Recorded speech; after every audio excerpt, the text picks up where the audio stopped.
Discapacidad intelectual. Antes de hablar de ella, tenemos que conocer lo que es la discapacidad.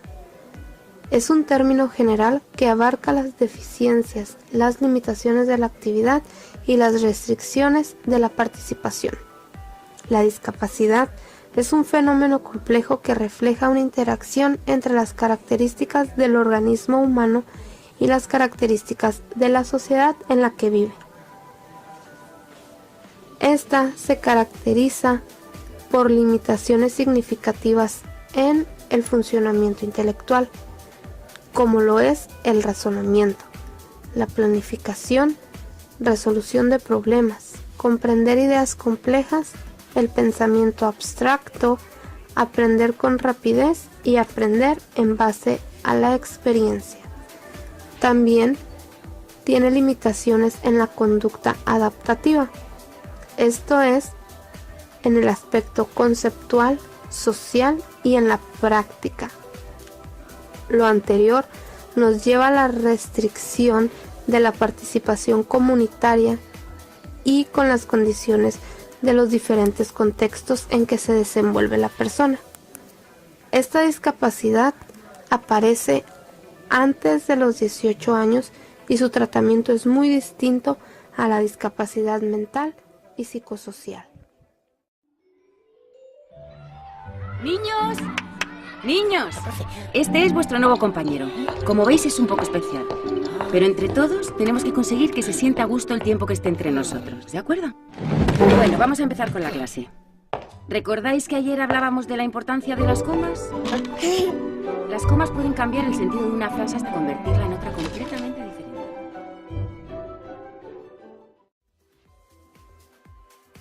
La discapacidad intelectual principalmente se caracteriza por lo siguiente. Se fatigan rápidamente, su atención no se mantiene por un tiempo prolongado, se le dificulta distinguir entre la derecha y la izquierda. Tienen falta de interés por lo que se está realizando.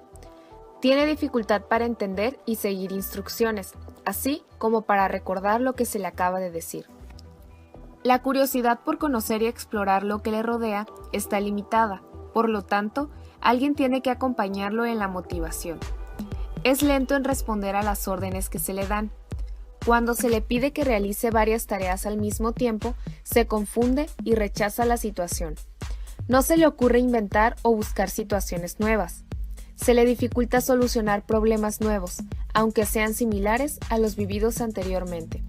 Cuando conoce de inmediato los resultados positivos de cualquier actividad, se interesa más en seguir elaborándola. Presenta atraso en el desarrollo evolutivo emocional. Su edad mental es siempre inferior a la edad cronológica. Dificultad en habilidades de lenguaje y comportamiento social. Presenta situaciones de presión o angustia ante actividades complejas. ¿Cuáles son las causas de la discapacidad intelectual? Hay 4 categorías de factores que pueden darse antes, durante o después del nacimiento de un niño. Se trata de trastornos genéticos, como el síndrome de X frágil, la fenilcetonuria y el síndrome de Lesch-Nyhan. Son transmitidos al niño a través de los genes en el momento de la concepción. Trastornos cromosómicos.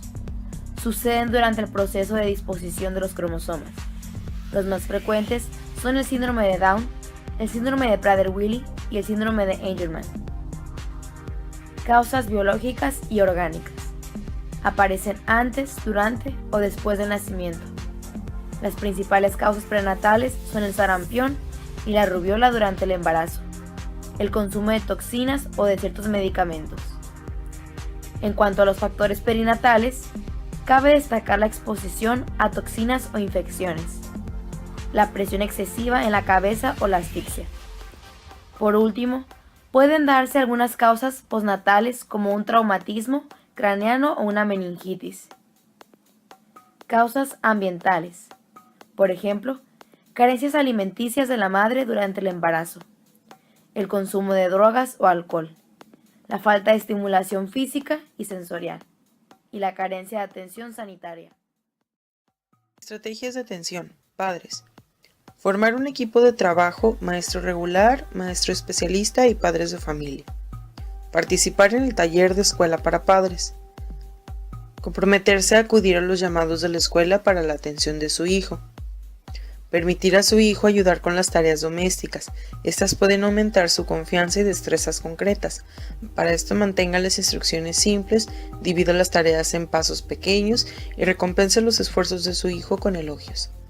Asegurarse de que el niño entiende qué es lo que tiene que hacer, mejor que decírselo, demostrarle cómo tiene que hacer algo. Realizar actividades en casa que fomenten actitudes, valores y normas para favorecer la aceptación, potenciar el conocimiento y respeto mutuo y favorecer su autoestima. Propiciar en el niño la adquisición de hábitos básicos de autonomía y cuidado personal.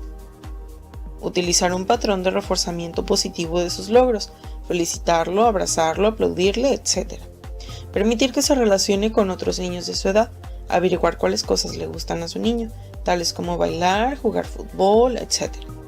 Motivarlo y darle bastantes oportunidades para desarrollar sus fortalezas y talentos.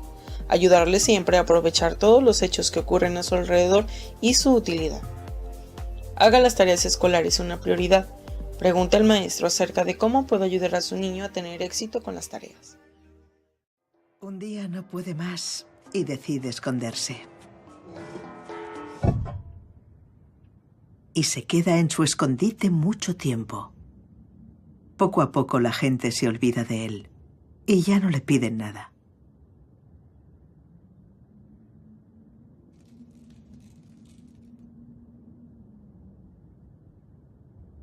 Pero afortunadamente, las cosas no son tan simples.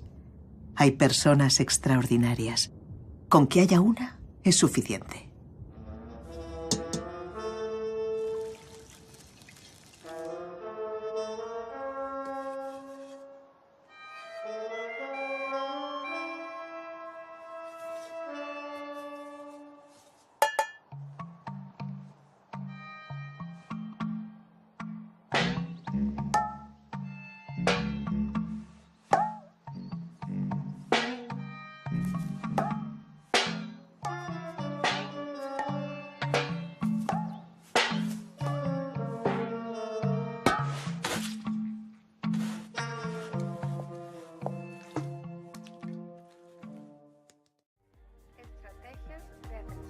Para maestros.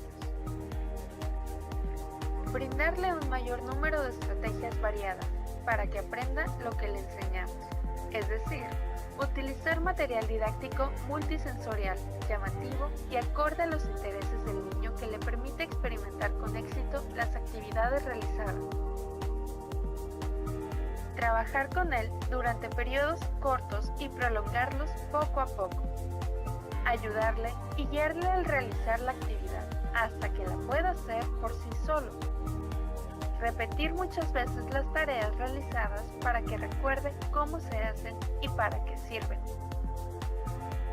Además, es de suma importancia tener paciencia, ayudarle estimulándole al mismo tiempo a dar una respuesta cada vez más rápida. Ayudarle siempre a aprovechar todos los hechos que ocurren a su alrededor y su utilidad, relacionando los conceptos con lo aprendido en clase. Conducirle a explorar situaciones nuevas, a tener iniciativas, dejar que el niño haga por sí solo. Darle muchas oportunidades de resolver situaciones de la vida diaria, no anticipar ni responder en su lugar. Ofrecerle muchas oportunidades de éxito, secuenciar bien las dificultades. Planear actividades en las cuales él sea quien intervenga o actúe como persona principal. Individualizar la enseñanza, es decir, centrar las adecuaciones curriculares en la enseñanza-aprendizaje de procesos y actitudes que en asimilar principios y conceptos. Sentarlo cerca de compañeros que pueden ofrecerle un ejemplo positivo a seguir. Es muy importante el apoyo que el niño pueda recibir. Recordar que los niños con discapacidad intelectual solamente aprenden haciendo. Por eso es necesario que aprendan acciones, conductas, procedimientos que una vez bien aprendidos les resulta fácil mantenerlos. Ofrecerle diversas opciones en la resolución de exámenes. Datos interesantes de la discapacidad intelectual. Índice de discapacidad intelectual en México. De acuerdo con el Instituto Nacional de Estadística y Geografía, INEGI, hasta el 2010 había un total de 5.079.270 personas con alguna discapacidad, y el 8.5% de esta población era por discapacidad mental. ¿La discapacidad intelectual se cura? La discapacidad intelectual no es una enfermedad, por tanto no es algo que se pueda curar. La discapacidad intelectual además no es algo estético, pues con los apoyos adecuados, una persona con esta discapacidad mejorará en su funcionamiento y su ajuste al contexto social, físico, cultural en el que vive. ¿Los niños con discapacidad intelectual son violentos? En absoluto, la discapacidad intelectual no conlleva necesariamente presentar violencia o peligro ni para la propia persona ni para otra. Las conductas violentas, si se llegan a dar, son resultado o consecuencia de dificultades de comunicación y comprensión con el entorno. ¿Los niños con discapacidad pueden entrar en escuelas regulares? Lo deseable es que lleve una vida lo más normal posible, como una persona más en los distintos contextos que se presentan a lo largo de su vida.